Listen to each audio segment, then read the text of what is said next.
po yung resulta ng ating voting in Oy, Dabarkat's meron na, Choice. umabot na. Kanina 1 p.m. ang cut-off ng inyong mga boto. Opo, bossing, 1 p.m.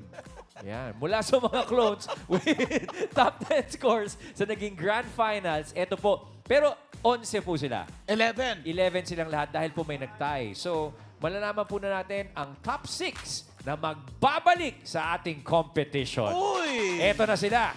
Ang unang magbabalik, Nadine Coronado, ang ka-voice ni Moira. Ayun siya, oh. Ayun, Ay, siya yung taga... Ang mga taga Laguna. Laguna. With So good.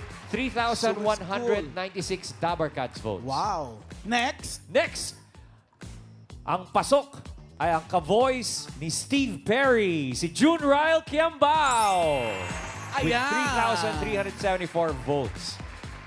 Meron pa, Meron pa, mamaalan. Ang sunod Pangatlo. niyan, si Kevin Trakenya, ka-voice ni Celine Dion.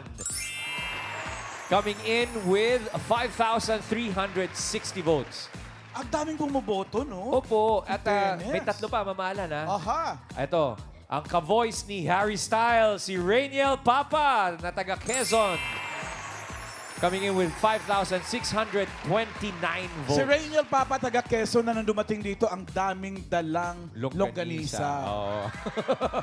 Siya lang mag-isa nun, ha? Ang dami niyang dala. Ito, 33 to, mamaalan. Meron pa, Ray! Dalawa pa, mamalan. Ito Baron Carl Serrano, ang ka-voice ni Luciano Pavarotti with 5,705 votes. We'll see you again, Baron Carl. And last but not the least, ito na, Dabarkads, kayo na po ang bumoto at nakinig kami, kaya pasok na at babalik ang ka-voice ni Matt Monroe, si Roel Carino.